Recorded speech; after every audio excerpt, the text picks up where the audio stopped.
This is a glasses episode. Oh, you're wearing your glasses. I'm wearing my glasses. Oh, yeah. Very nice. I can see clearish. So the thing is about glasses is like you as the glasses viewer can see everything much better. However, you as the glasses viewer look less good to everybody else. What are you talking about? You look great. These women would be looking great if they weren't wearing glasses. No, actually, I think that some people look really good in glasses. I'm not sure if I'm one of those people, but... I think you look different. I wouldn't say it's necessarily better. It's weird. Like, sometimes when you're wearing your glasses, I'm like, who's this new person? Yeah. And I feel slightly standoffish about it. Are you serious? Is that better? Ooh, that's weird. Ooh, you're starting to turn into a glasses person. Am I? Yeah. I'll put these on Komaton. Oh, he's going down for sure. Yeah, he can't deal with the weight. Gotta put it around the tail.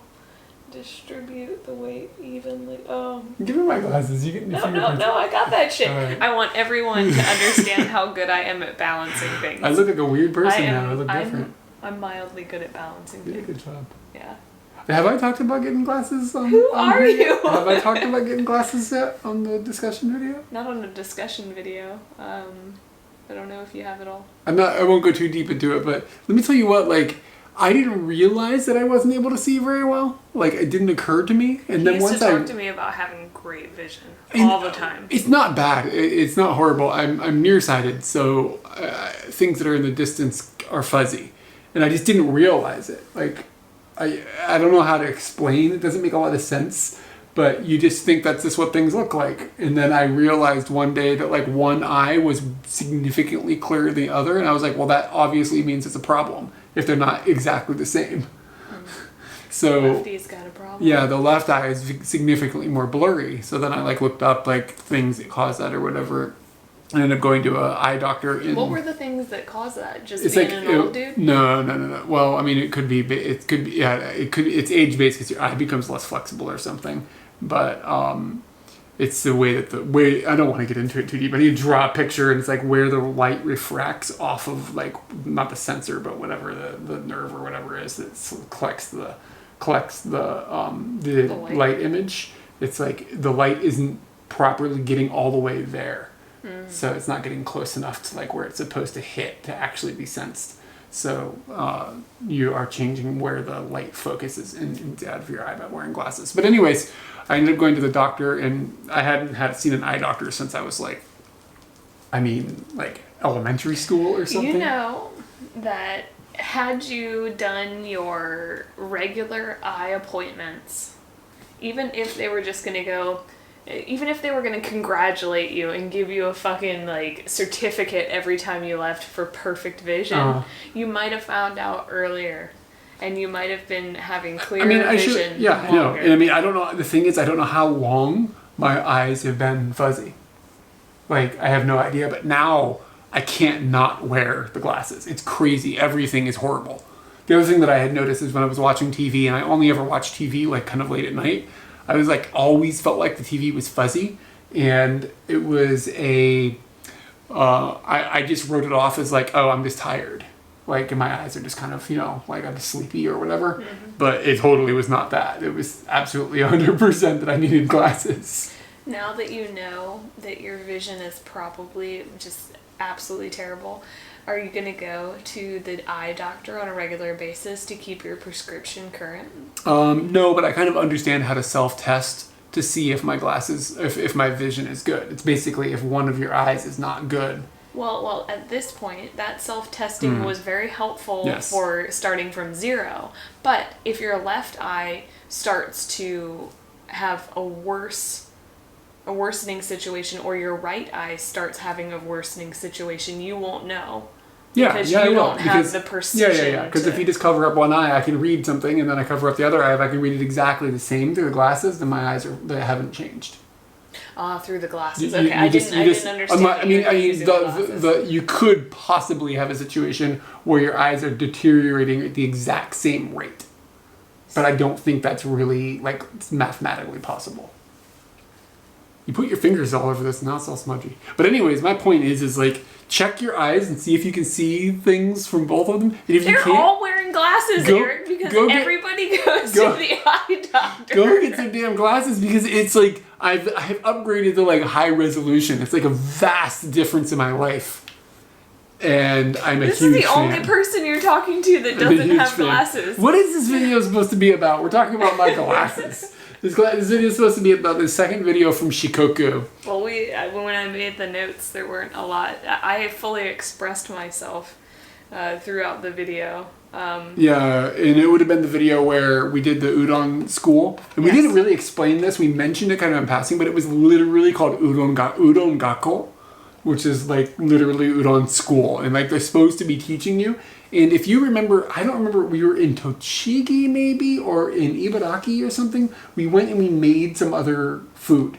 And we made a video about it. And so we've done these like make meals, make foods. Sausage and... Yeah, the sausage school. So we've totally done these things in Japan enough to know what we're stepping into, or we thought so.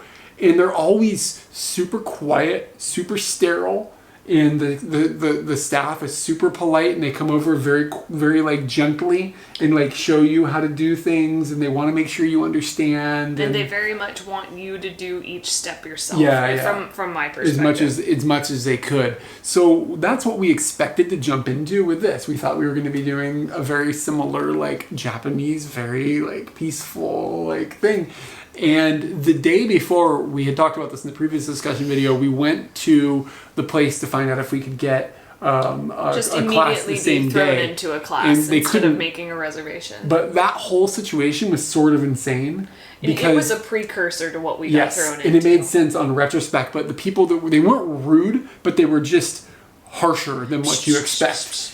And the lady this is just trying to find out if we can go into the class or if we need to make a reservation or what we're supposed to do. And you're in this big like omiyage shop, and you ask somebody, can I do the school? Because there's signs for it in there. And she's like yelling across the room to some other lady, and some other lady has to come, and she doesn't know what's going on. They're flipping through books, and they're kind of yelling at you and telling you to go over there. And I think I remember at one point you were like, I'm done. Yeah. And you just left the store. Yeah. And I was like, okay. It was like, this is just too intense. I had to go to the bathroom, but then we went and we hiked up the hill, which was in the previous video. And then when we came back down, I went and spoke to someone else about it to ask. Some girl, like young girl, and she was like just chill. Oh, and that even reminds me that when we went and talked to people prior to climbing the hill, we asked the lady about the following day. Like, can we sign up for the following day? And she was like, no, you can't sign up for the following day.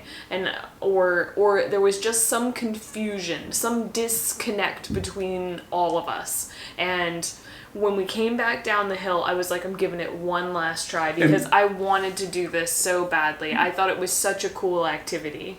And I went into a different shop that also had this same like udon school sign outside, and I went in and I talked to a girl that was younger than me. We had previously talked to two ladies that were older than us and quite stern. Yeah. So I talked to this fresh face. She was really excited. In a different building. And it was a completely different building. And she was very, very nice. And I explained to her the situation. And another weird kink in this is that Eric doesn't really want to participate because he wants to be shooting the video. Mm-hmm. So it's really stupid for us to pay for him to do the activity or for them to give us all of the materials for two people. Because maybe I can't make it. And then we're just struggling to make a video. So I have to make it clear to the person that one person will be doing the activity and another person will be there shooting the video. And with this girl, totally easy. She was like, oh yeah. And sorry, I missed one point about that. We had read somewhere that you could only do this in pairs. Like that they wouldn't allow just one person to sign up for it. Yeah. So we thought like, oh, that sucks. And then it was 2,000 yen, so that would have made it 4,000 yen, which is that goes from $20 to $40. So I had to have like a 15 minutes to think about the value of this and whether I thought it was worth it. And I had come to the conclusion that if we were going to do this, 4,000 yen was worth it. I'm glad it didn't turn out to be that. But when I talked to the Fresh Face told me that they have openings for the following day. I can do it just one person, and it's okay if Eric shoots the video. I was like, are you just a yes man? Like, I'm going to show up tomorrow and all of this is going to be real terrible?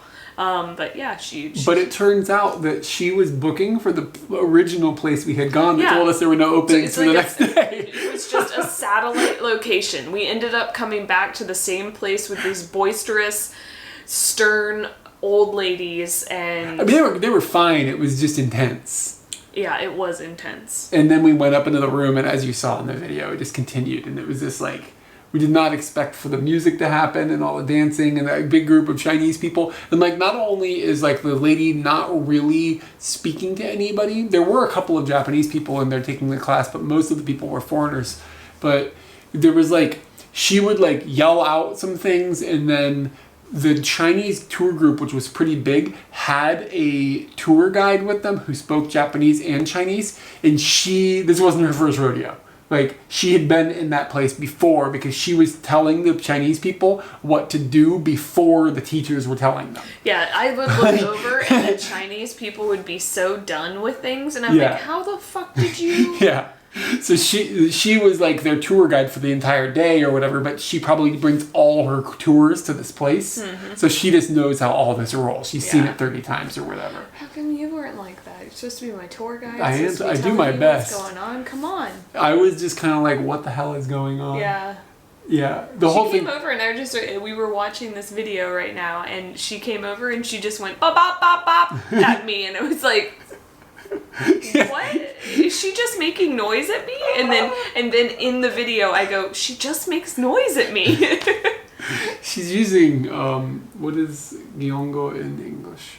Onomatopoeias. Onomatopoeias, yeah. Yeah. She's using onomatopoeias just because, I mean, that's how people, to a certain degree, that's how Japanese people talk about actions a lot. So, I mean, it makes sense, but you need to fill in the spaces with, like, there needs to be more. It wasn't enough, man. It was just nuts. But it all worked out. I mean, it was mostly okay. And it was worth it for the experience. And as I said, if somebody was like, I'm going to be in this area, what should I do? I would tell them to do that. And I would give them no information. And I would feel real good about it. I'd be like, hey, when you were done with that class, I need you to just let me know that you finished. Okay? They'd be like, why do you need to know that I finished the class? Oh, just want to know if you had a good time. What else? It's important. What else did you put down? So this day we drove from, it's not Kochi, it's Kagawa. Kagawa Prefecture down to Tokushima. Tokushima, yeah. And so, like we had explained on Shikoku, there are 4 different prefectures, and it's basically cut like this. Mm-hmm. So we went from the one we started in, we went down to the next, and to the unwelcoming Tokushima. We didn't get a tremendous amount of footage of the drive, but it was very pretty. The middle of Shikoku is just like a chain of mountains. And there's a bunch of rivers and stuff. And you would have seen the rivers when we were on the bridges and stuff. Mm-hmm. But it was a very pleasant drive. Shikoku is very countryside. So there's not like a lot of highways and like traffic and stuff. It's just very peaceful in general. And we drove into the woods to go to the monorail thing, which was surprise number 2 for the day. And that was just so strange. Again, like, we didn't know what we were getting involved. I knew nothing, and you only had a vague guess. I knew that a bug on a track was going to be involved. And you didn't know it was going to be an hour. No. But that was very surprising. It was a really long way. It was a really long way, yes. We were bored by the time it was over. I was bored. It took about a little under an hour, like maybe like 56 minutes. Yeah. Round about 22 minutes, I was bored. And I had wished I had brought something. Like a crossword puzzle or something. A fucking crossword puzzle would have been a delight. It was... And the view at the top was really kind of just... Yeah, I mean, it was a view. Swoosh. But it wasn't, it was just like a brief, like, little pop, there's the view, and then you're going back down. I feel like they're going to put in, like, random things along the way that are going to make that real ghetto. Like it's going to be like a crappy Disney ride. I'm glad they haven't. It It was fine. I'm glad we did it, and it's okay that we invested the hour. If I ever see one of those bugs in a track again, we will not do it. I might. We'll see. I might talk you into it. But there better be fika on that bug. There better be games on that bug. You gotta prepare. I better be able to do coloring. I am very interested in getting my knitting on while I'm there. You could definitely you could level up a lot of your skills with the time you have on that bug. So what I can't get over is that they went to all that effort to install that thing, because that was no. Like, it wasn't like somebody was like, oh, I'm going to spend 3 weekends and I'm going to have this done. Like, that took a lot of time, a lot of man hours went into that. Mm-hmm. Like, it was a huge undertaking. And it didn't seem that old, so it happened sort of recent. And it's around, like, a tourist... It's like not an a tourist something. spot. It's like just a hotel that has many, many cabins. Yeah. So I wonder if that does get used by families that come there. So almost like every family. Can you imagine taking a 6-year-old on that? They'd go crazy. Like, a 6-year-old would be bored to tears. Yeah, I'd like to see how a 6-year-old deals with that. I think a teenager would be bored to tears. A 6-year-old might be like, oh, I'm on a ride. I think it might be possible we didn't have service on our phones, too.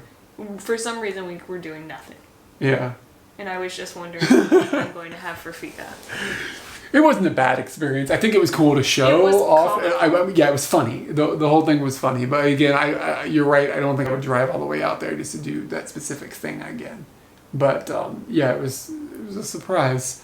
And then that's the difference between that and the udon thing. It's like the level of entry for the udon thing. It's pretty much in a town. You're still accessible to the world. Yeah. You probably already be there for a certain reason, and the cost is fine. Yeah. So I would tell somebody to go and do that. This thing was so far out. It was hours drive and stuff. And it was costly, so I would not tell somebody to go and do this. I'd be like, I'm glad we did it though. Yeah.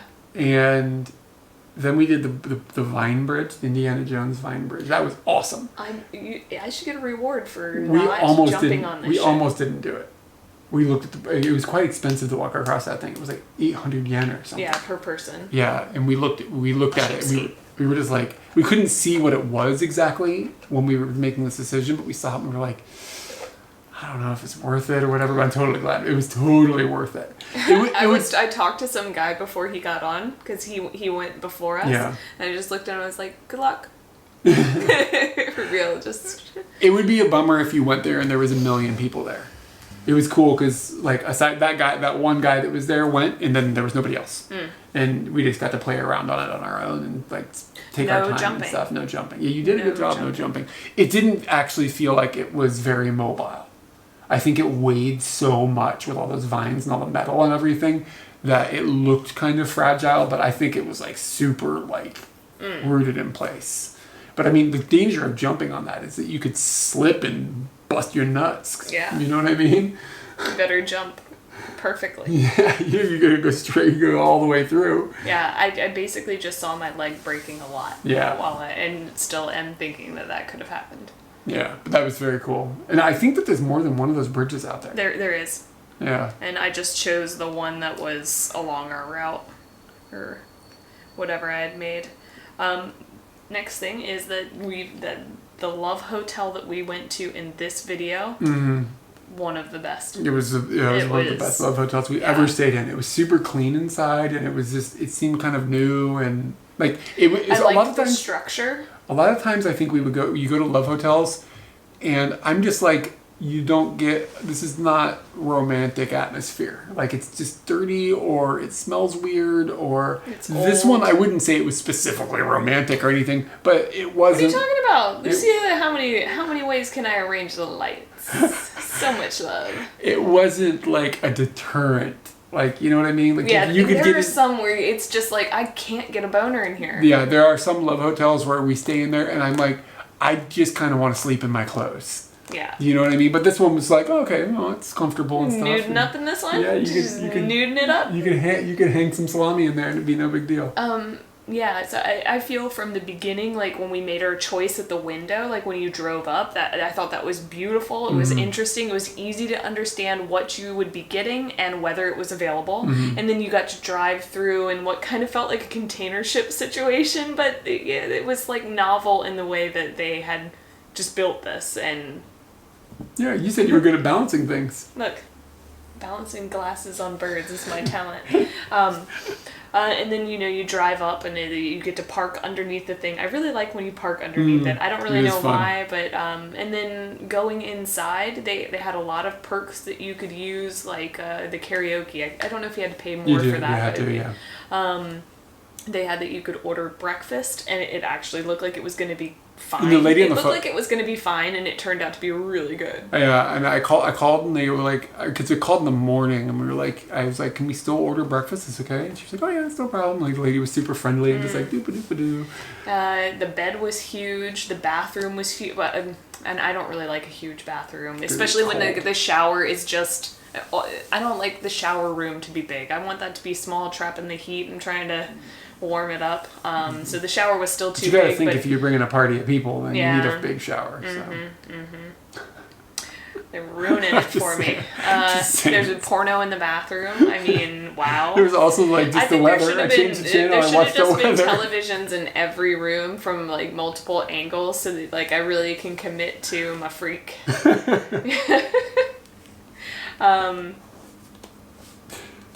It was a really great room. But it was the price was not what I would like it to be. When I stay in a Love Hotel, I want it to be 5,000 yen or cheaper, and that was. And maybe that's why the ones we stay in are always 65. crummy. Yes, yeah. I'm basically killing all the boners with my budget. My budget does not account for boners. Here's another 1,500 yen if you want to have a boner. Yeah, if you want to have a boner. Okay, Mark asks. Mark I took my glasses off. Hold on, Mark. Mark is super into trains. There we go.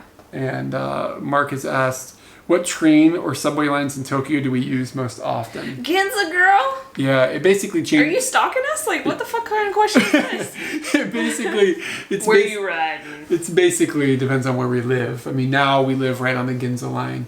We live Asakusa line as well is nearby, but I don't even know where it goes. It goes to the airport, so that's all I know. I have some friends that live on the other side of Shibuya, and if I take the Asakusa line to the Shinjuku line, it goes straight to where they live. So that's easy, but it's really like it's just that pinpointed one activity to go and see them is when I would get on there. Other than that, they say 95%, 98% Ginza line, and what's great is that my commuter pass goes from. What do you call the first station of the line in Japanese? Because there's Shuten, and that's the last station. What's the first station? Kaiten? Possibly. I don't know. That doesn't sound right. But yeah, so we can go because Asakusa Station on the Ginza line is the first station you can get on for that line, and I always get a seat. I really do like my commute in the morning because I always have a seat, and it's a good 32 minutes of study or do something. Mario Kart. I played Mario Kart on Friday, but that's only because we're having a Mario Kart competition later tonight. And okay, so now he's looking up Japanese, but so that is the line that we ride the most. And I remembered somebody when we moved here, I was like, oh crap, now we live on the metro, this kind of sucks, but they kept talking about this godly Ginza line and telling us like, I'm really happy that I live on it, and it's like, I actually feel that way now. If I need to get to another line, we ride 4 stops over to Ueno, and you can connect to most anything there easily, and there's a lot of transfer points there, so that's kind of nice. And other than that, like it's just a really nice place to get onto the train. The station has been refurbished and looks nice. Shiten. Yeah. So from Shiten to Shuten we can ride, and it's pretty good. When I went to Kichijoji, I went Shiten to Shuten on the Ginza line, and then I boarded a Keisei line from Shiten to Shuten, and that was really fun. I felt like I am doing this right. Seats all the way. Something that's cool with the Ginza line is that they have refurbished it in the last like 5 or 6 years. So it is, some of the stations are still under construction, but like the station that's near us is not under construction anymore. It's actually really nice inside. It has like this vintage plus modern yes, twist. They've done it. a really good job of having, because, okay, so the Ginza line is the oldest subway line, and maybe it's the oldest train line in Japan. But I know it's the oldest subway line in Japan. And it's like they kept that character. Yeah, they managed to keep that character with the renovation, but it still feels kind of modern inside. And the train cars... And it needs to. It needs to at least feel modern enough that you can use the right things that you need to use, like swiping cards and computers, and that everything functions appropriately. But using that train, the train doesn't look old, but it still feels like you can kind of feel how people would feel when they came and they got on that train. Yep. The only problem with the Ginza line is because it is so old, there are a lot of low ceilings. In the train, I'm fine, but when I walk through the stations, like there's a lot of stuff that's like here, or the dangerous bit is like right here where I don't notice it and then I hit my head. So that's the only complaint that I really have. But where the Ginza line goes is pretty, like, it's pretty nice. Like I take your commuter pass on the weekends, and sometimes I go to like Omotesando and stuff, and then I can just go walk around Omotesando. It's just really awesome. Just with no transfers or anything. I sat there thinking, like, I tried to figure out how, this is gonna sound bad, okay? I tried to figure out, like, how I could copy my Suica. I actually spent some time just on have two of them. And then I basically just came to the conclusion that it'd be really great if, like, once I got to my place, I could just teleport the card to you. And then you could You can mail it to me, and somebody could probably get it there. I bet you. You probably mail something possible. In Japan within a day. Within a day, yeah.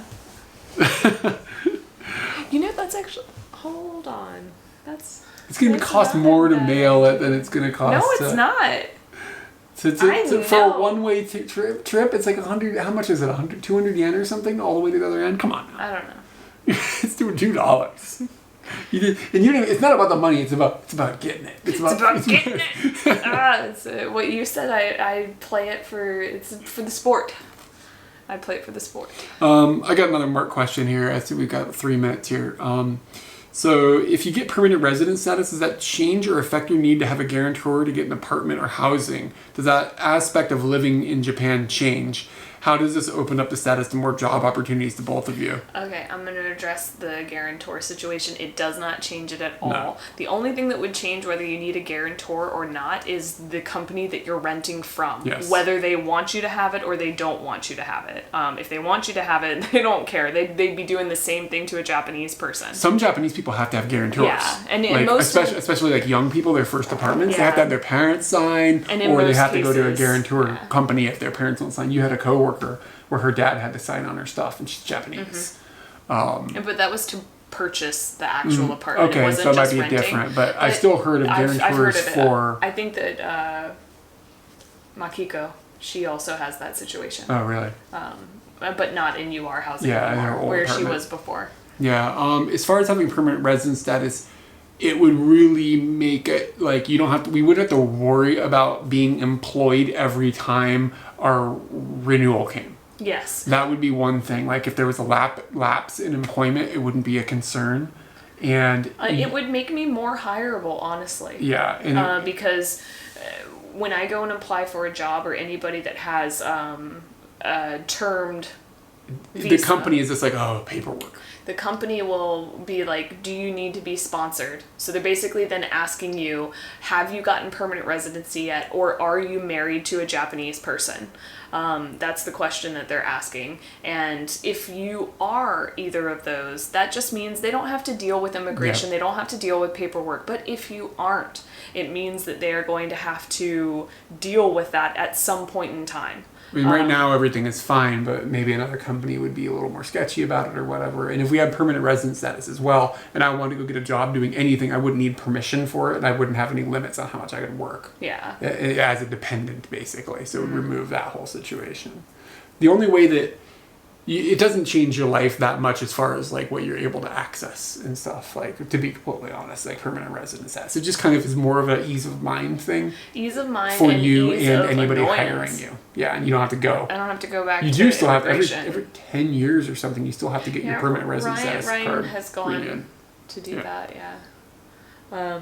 That's But pretty hyped about that. in 3 years. In 3 years, I'm hyped now. You got done. You're done. Oh, How hyped it's are over. you? I'm very hyped. Bye bye.